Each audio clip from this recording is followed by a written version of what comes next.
Ya, fifaliana ho andray no miaraka aminao indray ato amin'ity vidéo manaraka ity izay andraisantsika fampaherezana indray amin'ity androany ity.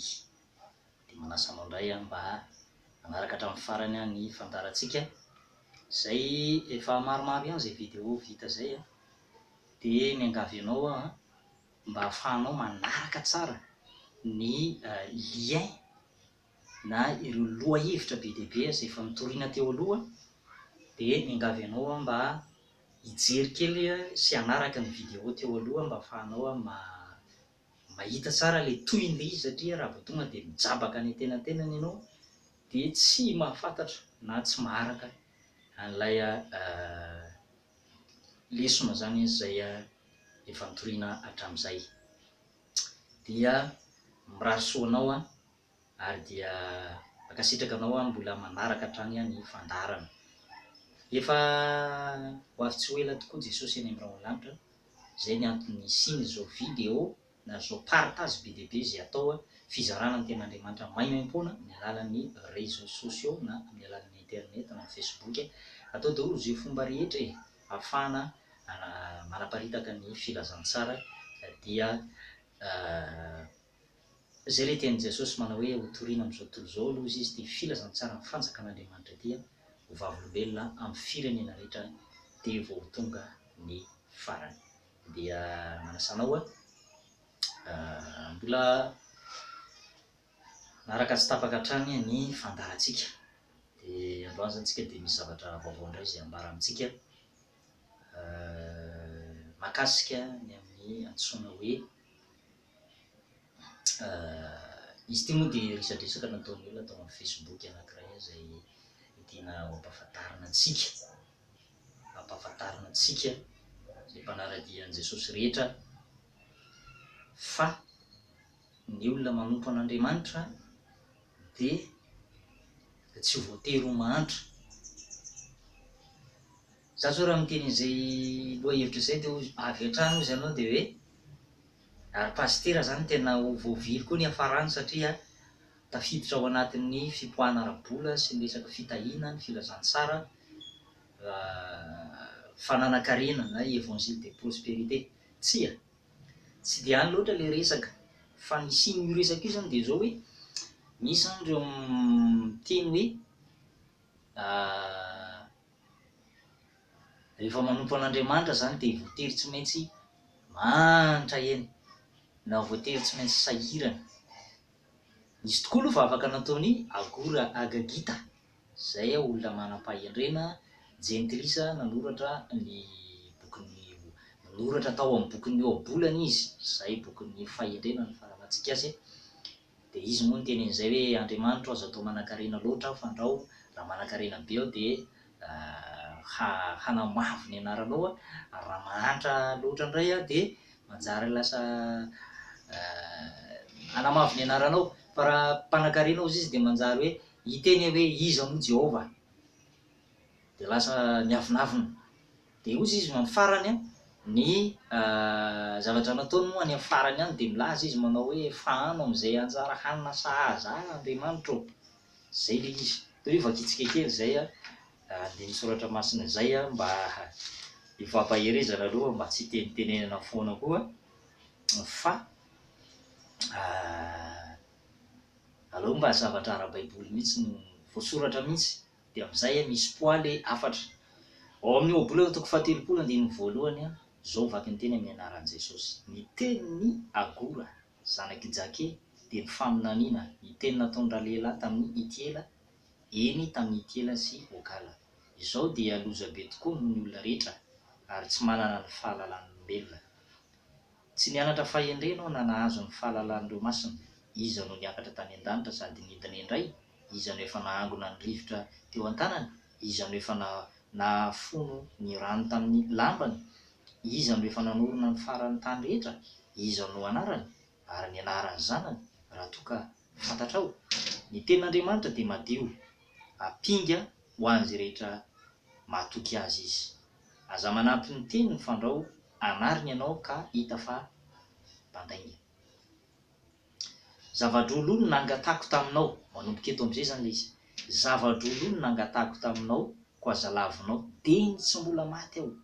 Ampanalaviro any zavapoana sy ny lainga aza manome any fantrana na arena fa ano am'izay anjara hanina tokony ho ay ao. Fandrao raha voky aho de andanao ka anao hoe iza moa Jehova, hitanao izay zany le izy. Era diso manan-karena loatra zany de lasa miteny indray le olo hoe iza moa Jehova. Raha hoe mahantra be loatra indray a de eto indray valiany hoe ary andrao raha mahantra aho de angalatra ka anonona foana ny anaran'Andriamanitra. Mazava be zany fa miankina amin'le safidinao le izy, na ny ho ambinina sy vota zay tokoa aloha ny tena sitrapon'Andriamanitra e. Mba ho ambinina sy ho salamintsika ary mba ho vota amin'ny lafiny rehetra. Misy moa ny olona mandray an'io tenin'Andriamanitra io de hoe za tsy de tiako loatra zany hoe tafita be hoe anangona an'izao anangona an'ire ana-karena be dehibe eto ambon'ity tany ity fa aleo miharerena any an-danitra. De safidy le izy ry havana fa aokontsika tsy fampitsaratsara mihitsy fa safidy le izy. Misy ny olona ny fidy an'izay zavatra zay zany de manaraka ny teniny agoraka kidy izy. Raha zay zavatra zay zany ny teniny hoe ndreo zany raha mahantra de lasa manamavo ny anaran'Andriamanitra indray na anonona foana ny anaran'i Jehovah Andriamanitra, hamitaka zany. Le fivavahana ny entina mamitaka ary be dehibe ny olona tratran'izany, mody hoe mivavaka kanefa le fivavahana no entina mamitaka, entina misoloky, entina mba azahoana zavatra, azahoana profit, tombotsoa, intérêt manokana eo amin'ny fiainana. Zay le zavatra ratsy zay. Ny fivavahana zany rehefa mivavaka ny olona de tsy tokony ho zay loatra ny ibahana. Zay no natonga an'i Jesosy hoe be dehibe ireo vahoaka nanatona an'i Jesosy de nanariny Jesosy izy. Jesosy zany de nananatra azy hoe aoka re tompoko, tsy rehefa gagana nanana reo mofo na mikisana olona tsomby 10,000 mba mizaza amam-behivavy ary nisy ambondrombe folo sobika, aoka tsy iny ihany ny ampifalifaly anareo fa mitady hafa anina tsy mety levona ho an'ny fananareo de fiainana manak'izay zany. Jesosy zany de nananatra an'izay mihitsy hoe tsy de tsara loatra koa zany loatra hoe manan-karena be ianao de avy eo lasa manadino an'Andriamanitra, fa ny amehezantsika azy de zay hoe raha nitahin'Andriamanitra ianao de mangata faiandrena amin'Andriamanitra hoe Andriamanitra ô, omeo faiandrena hitantanako ny arenako, ndreo omeo faiandrena aho mba tsy hanadinoko anao, mba tsy ty arena omenao anaty tsy ho tonga fandrika ho aho ka hanadino anao na hoe lasa le ara-nofo indray no mibahana be amin'ny fiainako fa ny ara-panahy lasa tsy zarizary, na hoe karakaina na hoe sozanina na hoe mahi na hoe maina ara-panahy. Ao amin'ny bokin'ny Apokalipsy eo de misy fiangonana nanan-karena amin'ny zavatra rehetra, tsisy mahory azy. Resaka fitahiana manana izy, resaka arena manana izy, tsisy mahory azy kanefa lazain'ny Baiboly hoe tsy mangatsika tsy mafana, zany hoe matimaty zany. Ary zay le maharatsy an'ilay izay zany ny côté négatif amin'ny olona manan-karena tsy mihevitra, lasa tsy mihevitra ny ara-panahy izy, lasa tsy mivaky loha, tsy forotra ny vavaka, tsy mandeha amin'ny finoana intsony zany rehefa tena ny vola sy ny arena no mibaiko azy. Zay zany ny côté négatif. Fa ny côté positif kosa na ny tombotsoa de raha manan-karena ianao tsara ny manan-karena mba hanohananao ny filazantsara e, mba hahafahanao mahazo zay ilainao eto amin'ity tany mandalo ity, mba hahafahanao manampy ny hafa. Zay zany le tombotsoa. De anjaranao zany misafidy ka io zany tsy voatery hoe mpitory teny ianao de hoe na hoe pasteur na hoe évangéliste na hoe missionnaire hoe voatery mahantra kely foana na hoe mpinotsotra ihany keo zay anao hoe tsy voatery mahantra reto ko, tsy voatery olona mivavaka amin'Andriamanitra tsy voatery hoe mahantra velona eny foana, fa misy fotoana hitahian'Andriamanitra anao, misy ny fotoana ny fizan-toetra. Ary za de mampirisika anao hoe aoka tsy ho mpino Lazarosy ianao ka ho mpangataka na ho mpino ho sahirana ara-pivelomana, satria zay voalazan'ny Baiboly any Deutéronomie 7:20 any milaza ny ten'Andriamanitra ho mpampisambotra ianao fa tsy sambotra, ho mpampingana ianao fa tsy hindrana, ho lohany fa tsy ho rambony, ho ambony an-trano fa tsy ho ambany. Mazava be zany ten'Andriamanitra zany, tsika zany ataon'Andriamanitra fitahiana tsika zany ataon'Andriamanitra ho fanasy ny tany ho jerevany zao toy zao, ay ve zay le manompo an'Andriamanitra, ay ve voatatahaka zao no manompo an'Andriamanitra, ay ve misy fiarovana e, ay ve misy fahasambarana, misy fiadanana e. Fa au contraire an'izay raha ohatra ka hoe tsy ao tsara le ara-pananao, ahoana moa ny ahafahanao mitaona ny hafa? Nefa tsy normal azy amin'ny fiainan'ny olona, bokany trosan'olona, mpangataka lava, mpisoloky, mpamitaka, mpamaly volan'olona, tsy lasa hitenenany ratsy ny voninahitran'Andriamanitra. Zay no lazain'ny Agora Agagia teto hoe ndrao anonona foana ny anaran'Andriamanitra, lasa isika indray no hitenenany ratsy ny voninahitran'Andriamanitra. Zay ary fa mazava amintsika angamba izay afatra fohy izay, 10 minitra sady zay ny lasa, tsy atao lava ny vidéo fa mba hahafahana izy ity tsy mihitsoka na mavesatra, mba hahafahana izy ity mandeha be dia be zany partage dia aleo atao maivamaivana ihany ny afatra. Angamba mazava aminao ny afatra, tsy ho alavaintsika zay fa mazava be zay, safidy io nefa za mampirisika anao hoe tsara ny manana ny ampy, ary zay mivavaka nataon'i Jakoba. Raha mamaky ny bokin'i Jakoba ianao kitsika kely zay fampahirezana hoe misy teny hoe ary mba tsy hanana ny tsy ampy ny ianareo. Vaky tsara ry havany ten'Andriamanitra io, aza mihinana ambolony na raisina bonitolo fotsiny, fa vaky tsara ny tiany ten'Andriamanitra lazaina. Jakoba toko voalohany andininy fa efatra, fa aoka ny faharetana isy asa tanteraka mba ho tanteraka sy feno ianareo, ka tsy isy tsy ampy na inona na inona.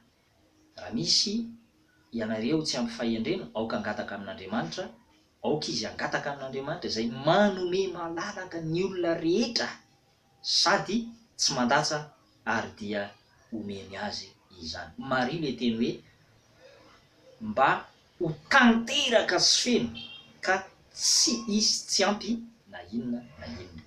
Mazava be zany ten'Andriamanitra zany, mba tsy isy tsy ampy na inona na inona, fa mba ho feno sy ho tanteraka. Feno sy tanteraka zany hoe ianao zany iverenany kely milohan'ny amaranana le fanazavana teo aloha hoe ianao zany nataon'Andriamanitra fitaovana hanohana ny asan'Andriamanitra, hampahery ny hafa, hanampy ny hafa, ary afaka ihany koa mifaly sy misitraka amin'izay zavatra nomen'Andriamanitra anao. Zay voalaza amin'ny bokin'ny mpitoloteny hoe tsy misy fifaliana hozy izy ho an'ny olombelona ety ambony tany afa-tsy misitraka sy mifaly amin'izay zavatra nohariany. Ahafahanao mifaly miaraka amin'ny ankonanao, ahafahanao mifaly miaraka amin'ny fianakavianao. De zay zany mirary soanao mba ho tahian'Andriamanitra ny ianao, ary mba tsisy tsy ampy eo amin'ny fiainanao fa ho tahian'Andriamanitra. Raha ohatra koa hoe mbola ao anatin'ny fahasairana ianao dia Andriamanitra mihitsy ny hanokatra lalam-pitahiana anao mba hahafahanao ihany koa tonga fitahiana, satria zay ny tena tanjona. Ho tahaka ny Isaka zay voalaza hoe ilay notahiany Jehova, namboly sy niompy nahazo zato eny, ary tandindony zany ihany koa Jesosy le fitahiana ho antsika, araka amin'ny voasoratra manao hoe any amin'ny Asan'ny Apôstôly 3:26 zay milaza manao hoe fa Andriamanitra ozy izy raha naniraka ny zanany voalohany indrindra ho aminareo dia ny hitahanareo amin'ny fialanareo, amin'ny helokareo isam-batan'olo. Jesosy zany le fitahiana, Jesosy le mpagnome fiainana be dia be. Fiainana be dia be dia araka an'ilay voalaza teo hoe fiainana zay iainantsika andavanandro, tsy manana ny tsy ampy zany tsika fa tsika indray no mampindrana ny hafa. Dia anarak'izay moa dia fiainana mandrakizay nomeny Jesosy antsika. Zay zany fa dia samy tahian'Andriamanitra tompoko amin'ny manaraka anay tsika hijery lohahevitra hafa indray. Zarao amin'ny pejy anankitelo na zay pejy fantatrao ao amin'ny Facebook ity vidéo ity, ary azadino ny manisy j'aime ny pejitsika na ity vidéo ity mba ahafahanao mahita ireo vidéo teo aloha, ahafahanao manaraka ireo vidéo teo aloha. Zay zany fa dia tahian'Andriamanitra tompoko.